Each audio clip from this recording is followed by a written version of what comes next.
I'm Sherry Pelsma, and I'm the Program Director for Community Energy Project. Historically, we've been around since 1979, since the energy crisis at that time, and we're very, very grassroots, very specifically located in Portland. So we have several programs. We have a direct service program where we weatherize homes and make safety repairs for low-income seniors and people with disabilities. And we have a community education side where we give workshops on do-it-yourself weatherization and attic insulation and lead poisoning prevention and lead-safe home projects where you can do a small remodel project without poisoning yourself with lead. So we're providing workshops, and the classes are usually about 2 hours long, and people get free supplies at the end of the class whenever possible so that they can do the things that they just learned.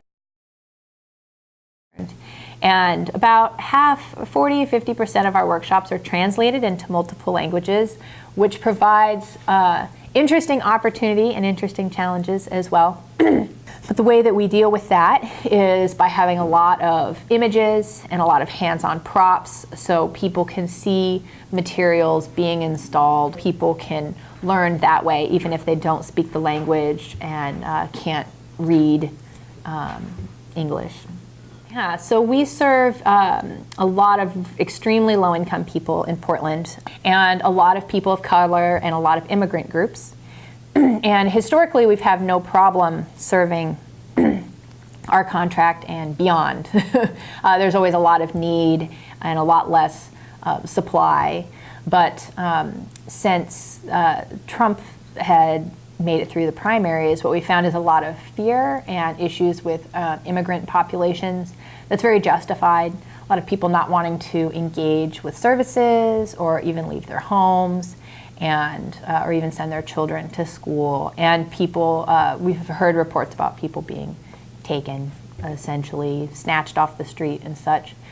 So between that and the fact that Portland is in a housing crisis, which means our price of housing has been going way up very, very quickly, and there have been mass evictions to which, again, people of color and immigrant groups are more vulnerable to those kinds of evictions. We have been seeing really reduced engagement from people expressing fear of asking landlords permission to use the really simple supplies that we give away.